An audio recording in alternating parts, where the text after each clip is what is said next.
Hook की बात करें तो आप जब भी फर्स्ट टाइम अपनी वेबसाइट को रेंडर करते हैं यानी कि ओपन आप करते हैं तो क्या होता है कि अगर आपने यहाँ पे सर्वर साइड रेंडरिंग की हुई है तो सर्वर आपकी वेबसाइट पे डिफरेंट टाइप का डाटा डिप्लॉय करता है।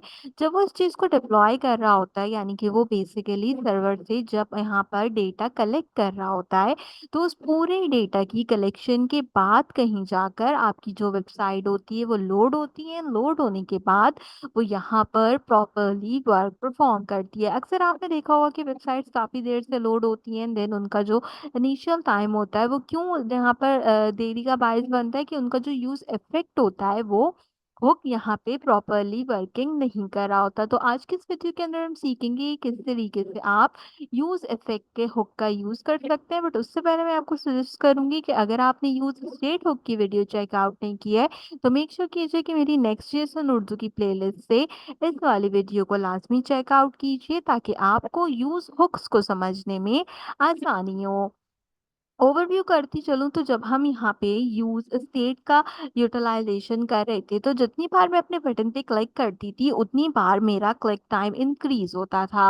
अब मैं यहाँ पर क्या चाहती हूँ कि मैं यूज इफेक्ट के हुक का यूज करूँ और इस टेक्स्ट की जगह ये जो बटन आ रहे हैं जैसे कि लिखा है 13 टाइम वो मेरे पास इस बटन के अंदर लिखा हुआ आए। साथ ही साथ मैं एक और चीज यूज हुक के अकॉर्डिंगली यहाँ पर जो हमारे यूज इफेक्ट का हुक है उसके अकॉर्डिंगली करना चाहती हूँ कि अभी आप देखें यहाँ पे मेरे पास टॉप ऑफ द बार में जो मेरा टाइटल है वो आ रहा है लोकल होस्ट 3000, लेकिन मैं चाहती हूँ कि यहाँ पे लोकल होस्ट 3000 लिखा हुआ नहीं आए। जितनी बार मैं बटन को क्लिक करूँ वो डेटा मेरे पास यहाँ टाइटल में भी डिस्प्ले हो। तो उसके लिए हम क्या करेंगे, अपने सेम प्रोग्राम के अंदर कुछ बेसिक चेंजेस को परफॉर्म करेंगे। सबसे पहले हम क्या करेंगे, यूज स्टेट के हुक के साथ यहाँ पर यूज इफेक्ट के हुक को कॉल करेंगे ताकि हमारा यहाँ पे ये जो हुक है वो प्रॉपरली वर्किंग करे। अच्छा, आपने यहाँ पर लाजमी कॉमा लगाना है ताकि आपका जो हुक है वो अच्छे तरीके से परफॉर्म्ड आउट हो। इसके बाद हमने क्या करना है, इसके बाद हम बेसिक फंक्शनैलिटी करते हैं कि मैं यहाँ से सिंपल इस बटन को रिमूव कर देती हूँ ताकि जो है मैं इसको अगेनली आपके लिए कंपाइल्ड आउट करूँ एंड देन हम उसके ऊपर अपना जो हमारा वर्क है वो परफॉर्म करें। अब मैंने आपको क्या चीज़ बताई थी कि हम जब भी कोई स्टेट देते हैं तो वो हम रिटर्न के ऊपर प्रोवाइड करते हैं, चाहे हमने कोई भी चीज़ कॉन्स्टेंटली क्रिएट की हो या चाहे हमने किसी भी चीज़ को यहाँ पर अपने पास जो है वो सेट किया हो। तो अब हम क्या करेंगे, अब हम यहाँ पे यूज इफेक्ट के हुक का यूज करेंगे। तो उसके लिए हम सिंपल यूज इफेक्ट का हुक यूज करेंगे और मैं इसका बेसिक स्ट्रक्चर लिखूंगी। सबसे पहले इस हुक के अंदर भी हम क्या करेंगे, एक अदद एम्प्टी जावास्क्रिप्ट का फंक्शन क्रिएट करेंगे एंड इसके अंदर हम अपने डॉक्यूमेंट टाइटल को कॉल करेंगे। तो डॉक्यूमेंट टाइटल मेरे पास यहाँ पे जो है वो डॉक्यूमेंट डॉट टाइटल के अकॉर्डिंगली यूज होता है। तो सिंपल हमने डॉक्यूमेंट डॉट टाइटल दे दिया। अब मैं यहाँ पर अपने बैकटेक्स्ट या टेम्पलेट का यूज करूंगी और जो मैंने क्लिक यहाँ पर कंसीडर किया था अपने यूजर स्टेट की वीडियो के अंदर एज अ कांस्टेंट, उसको हम कॉल्ड आउट करेंगे। तो मैं यहाँ पे सिंपल लिखती हूँ यू कलेक्ट। इसके बाद हम टेम्पलेट लिटल में इसको कॉल करेंगे एंड टेम्पलेट लिटल में कॉल्ड आउट करने के लिए मेरा वेरिएबल क्या है, वो है यहाँ पे क्लिक एंड लास्ट में मैंने लिख दिया यहाँ पर टाइम्स। तो इससे क्या होगा कि मेरे पास मेरा बेसिक यहाँ पे डॉक्यूमेंट टाइटल आ जाएगा। डॉक्यूमेंट टाइटल तो बेसिकली आ गया, लेकिन अब क्या करना पड़ेगा, क्लिक के फंक्शन को भी कॉल करना पड़ेगा। तो हम क्या करते हैं, हम क्लिक के फंक्शन को भी यहाँ पे कॉल्ड आउट कर लेते हैं। तो मेरे पास क्लिक का फंक्शन यहाँ पे कॉल्ड आउट हो गया। अब हमने क्या करना है, अब हमने पहले की तरीके से एक अदद बटन डिक्लेयर करना है। तो मैं यहाँ पर अपने डिव में आ जाती हूँ। डिव में आने के बाद मैं एक अदद बटन क्रिएट कर देती हूँ। इस बटन के अंदर मुझे क्या करना होगा, अपनी वैल्यूज असाइन करनी होंगी। तो इस बटन के अंदर मैं अगेन ऑन क्लिक की जो वैल्यू है वो असाइन करूंगी क्योंकि बटन क्लिक का काम करता है।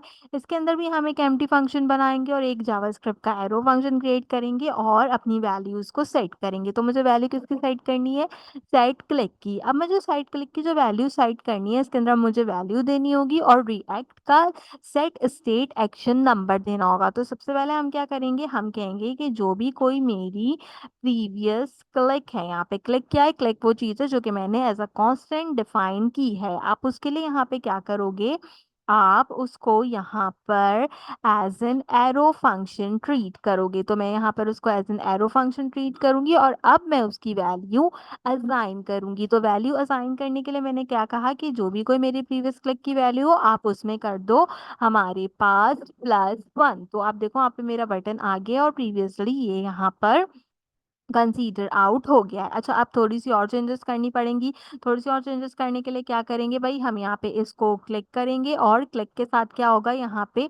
अच्छा, एक चीज और कर देती हूँ, मैं यहाँ पे BR का टैग लगा देती हूँ ताकि एटलीस्ट ये डाउनवर्ड्स में शिफ्ट हो जाए और हमें नजर आए। मैं एक और बार BR का टैग लगाती हूँ, ये ऑप्शनल है, मैं इसलिए लगा रही हूँ ताकि थोड़ा सा स्पेस आ जाए उसके साथ में हमारे पास नहीं मिले। ठीक है, अब हमने क्या करना होगा, मैंने इसके अंदर लिखना है क्लिक, और क्लिक मैंने कितनी टाइम्स करना है मुझे वो बताना है। ठीक है, अब इन दोनों के बीच में क्या चीज असाइन करनी पड़ेगी, क्लिक की वैल्यू। तो इसके बीच में हम क्या करते हैं, हम इसके बीच में क्लिक की वैल्यू असाइन कर देते हैं। तो अब मैं जितनी टाइम पे क्लिक करूंगी वो इनिशियल वैल्यूज मुझे यहाँ पे बताता रहेगा। एक मरतबा हम क्लिक करके देखते हैं, तो जैसे मैंने क्लिक किया ये कह रहा है 1 टाइम, लेकिन यहाँ पे इसने 1 टाइम बता दिया और क्या यहाँ पर इसने मुझे वैल्यू असाइन की, हम ये भी चेकआउट कर लेते हैं। तो आप यहाँ पे देखें कि अगर मैं इसको थोड़ा सा एनहांस करूं और आपको नजर आए, तो ये कह रहे हैं यू क्लिक 1 टाइम। अब मैं जैसे क्लिक करती रहूंगी यहाँ पे इसको एनहांस करता चला जाएगा। लेकिन अगर आपने इसको इन्फिनिटी तक एनहांस आउट कराना हो तो आप एक काम क्या करेंगे,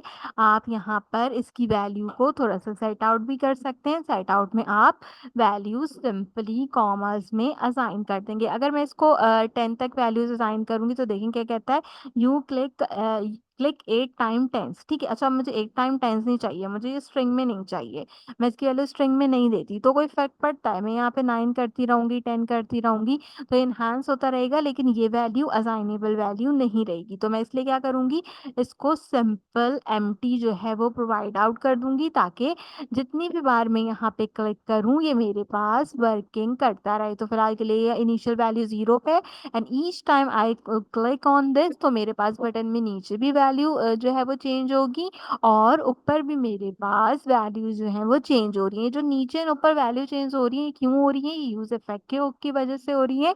और यूज इफेक्ट का हुक क्या कर रहा है कि रियल टाइम सर्वर वैल्यू ले रहा है और इसको चेंज कर रहा है। तो ये जो मैं यहाँ पे क्लिक 15 टाइम्स नीचे बटन पे क्लिक करती हूँ, ये मेरा सर्वर है और इसकी वैल्यू कहाँ जा रही है इनिशियलाइज होकर, यहाँ पर मेरे टाइटल बार में। तो मैं जितनी बार सर्वर पे जो है वो वैल्यू चेंज करूंगी उतनी बार मेरी वेबसाइट पे, यानी कि यहाँ पे आप समझे लोकल होस्ट वेबसाइट है, वैल्यू चेंज होती जाएगी।